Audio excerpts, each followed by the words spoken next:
अस्सलाम स्टूडेंट में बात करेंगे स्पाइनल पैथोलॉजीज। तो स्पाइनल पैथोलॉजीज की बात करते हैं सबसे पहले इसमें दी हुई cauda equina syndrome. So first we should know what is cauda equina. Cauda equina we know from our anatomy की नॉलेज के these are the basically bundle of nerve roots which are present at the end of the spinal cord. And इसमें होता है कि जो cauda equina होती है, cauda equina basically it only consist of thin endoneurium. हमें पता है जो हमारी नर्व होती है, नर्व की भी फर्दर डिफरेंट प्रोटेक्टिव लेयर्स होती हैं like endoneurium, epineurium and perineurium जो लेयर्स होती हैं। तो अब होता है कॉर्डा इक्विना जो होती है which is a bundle of nerve roots, उसमें सिर्फ थिन एंडोन्यूरियम प्रेजेंट होती है, epineurium and perineurium they are absent. तो as a result that thin endoneurium is susceptible to compression and cauda equina syndrome is when there is a characteristic pattern of neuromuscular and neurodegenerative symptoms which results from this compression of the chorda equina and it is a surgical emergency। Clinical features क्या होते हैं? Lower back pain, unilateral या bilateral sciatica, saddle anaesthesia. Saddle anaesthesia का ये मतलब है कि saddle हमें पता है कि जो घोड़े की हॉर्स बैक पे जो रखा होता है that is known as saddle, जिस पे हम बैठते हैं।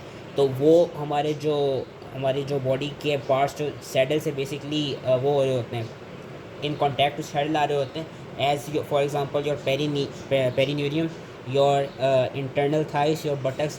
तो सैडल एनेस्थीसिया का ये मतलब है कि जो हमारा पेरिन्यूरियम है, जो हमारी इंटरनल थाइज़ हैं, इनर थाई रीजन है शुड से, या जो हमारे बटक्स का रीजन है, वहाँ पे हमारी लॉस ऑफ सेंसेशन हो जाएगी, उधर एनेस्थीसिया होगा।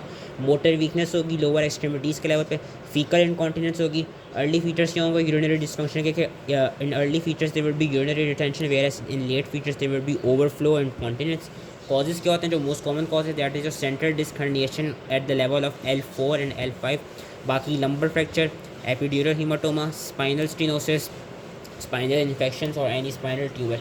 मैनेजमेंट क्या होती है? इसकी मैनेजमेंट भी उन्होंने जो बताई हुई है डायग्नोसिस में।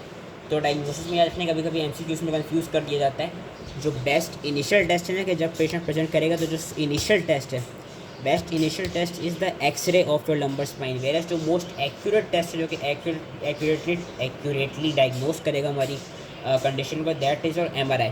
उसके अलावा हम CT माइलोग्राम भी करा सकते हैं, लेकिन यह रखना है कि best initial test is X-ray where is the most accurate test that is और MRI। कभी कभी इसमें MCQs में कन्फ्यूज़ कर दिया जाता है। ट्रीटमेंट क्या होती है कि since it is a surgical emergency, तो immediate surgical decompression should be done within 24 hours. फिर हमारे पास आती है lumbar disc herniation. Most common site क्या है? L4 L5 एंड जो L5S1 ज़्यादातर L5S1 के लेवल पे देखी जाती है। किस तरह की टाइप्स ऑफ हर्निएशन हो सकती हैं? एक होती है हमारी पोस्टीरियर लेटरल हर्निएशन। जो पोस्टीरियर लेटरल हर्निएशन है that affects the traversing nerve root. Traversing का ये मतलब है कि वो नर्व रूट्स जो वहाँ से पास अराउंड कर रही हो या जो वहाँ से एंटर कर रही हो, जो उस रीजन से गुजर रही हो। और फॉर एग्जांपल अगर L4 L5 के लेवल पर हर्निएशन होगी तो जो हमारी अफेक्टेड नर्व रूट होगी in posterior lateral herniation that would be your L5 nerve root. Whereas जो हमारे पास हमारे पास जो फार लेटरल हर्निएशन होती है, जो कि जिसको हम एक्स्ट्रा फॉरिमिनल हर्निएशन कहते हैं, उसमें क्या होता है कि जो उसमें नर्व रूट्स अफेक्टेड हुई होती हैं, those are your exiting nerve roots. For example again using the same example of L4 L5, कि अगर तो हमारे पास फार लेटरल हर्निएशन हो at the level of L4 L5, तो होगा क्या कि बीनों के एट L4 L5 के लेवल पे जो L4 होती है वो एग्जिट कर रही होती है, वेयर L5 वहाँ पे एंटर कर रही होती है। तो as a result far lateral herniation में हमारी जो हर्निएशन होगी at the level of L4 L5 that will affect the L4। Treatment क्या है? कंजर्वेटिव मैनेजमेंट होती है for 6 to 12 weeks, usually 6 weeks ही होती है कि हम एनसेट्स दे देते हैं, प्री गैबेलिन दे देते हैं, फिजियोथेरेपी कराते हैं, and avoidance of any activities which are known to aggravate the pain. बाकी एपिड्यूरल स्टीरॉयड इंजेक्शन भी दे सकते हैं, उसका यूज़ थोड़ा कंट्रोवर्शियल है। एंड जो सर्जिकल इंटरवेंशन है दैट इज़ योर माइक्रो डिस्केक्टमी। जो हमारी डिस्क होती हैं उनका थोड़ा सा पार्ट रिमूव कर दिया जाता है। ट्यूमर्स ऑफ स्पाइन की बात करें तो जो हमारे मैक्सिमम स्पाइनल ट्यूमर्स होते हैं, 98% of tumours of the spine they are metastatic, के they come from any different source. Metastasize होकर वो स्पाइन के लेवल पे इन्वेट कर देते हैं। मोस्ट कॉमनली जो एडल्ट्स में देखा जाता है वो ब्रेस्ट कार्सिनोमा देखा जाता है, ब्रेस्ट के बाद लंग कैंसर देखा जाता है। मेन ब्रेस्ट और लंग कार्सिनोमा याद रखने में कॉमन रूट्स के मेटास्टेसिस के, कि जो मेटास्टेसिस होता है it basically embolize through the venous system. Venous system में हमारे पास बैट्समैन प्लेक्सस आता है, जिसके मोस्ट कॉमनली एम्बोलाइज होकर स्पाइनल कॉर्ड के लेवल पे जो ट्यूमर होता है वो मेटास्टेसाइज हो जाता है। उसके अलावा और कौन कौन से रूट से आ सकता है? Embolization through your arterial system, direct extension से, एंड लिम्फेटिक स्प्रेड से। फीचर्स क्या होते हैं? जो 80% होते हैं they present with progressive unrelenting pain, 20% will present with spinal cord compression. Mostly जितने भी हमारे मेटास्टेटिक ट्यूमर्स होते हैं they are osteoblastic and they will show on bone scan की, meaning they are usually bone forming metastatic tumour.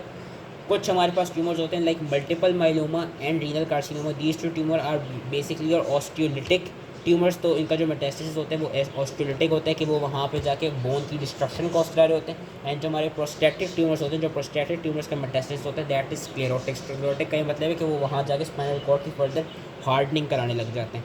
तो ये कुछ features हमें पता होने चाहिए। मैनेजमेंट क्या होती है, या तो हम रेडियोथेरेपी करा सकते हैं, या कीमोथेरेपी, या सर्जरी, या तीनों का कॉम्बिनेशन। रेडियोथेरेपी में दिया हुआ कौन से ट्यूमर्स हैं जो रेडियो सेंसिटिव ट्यूमर है, यानी कौन से ट्यूमर्स रेडियोथेरेपी के थ्रू ट्रीट हो जाते हैं। इसमें हमारे पास एग्जांपल आती है लिम्फोमा की, ब्रेस्ट की, लंग की एंड प्रोस्टेट की।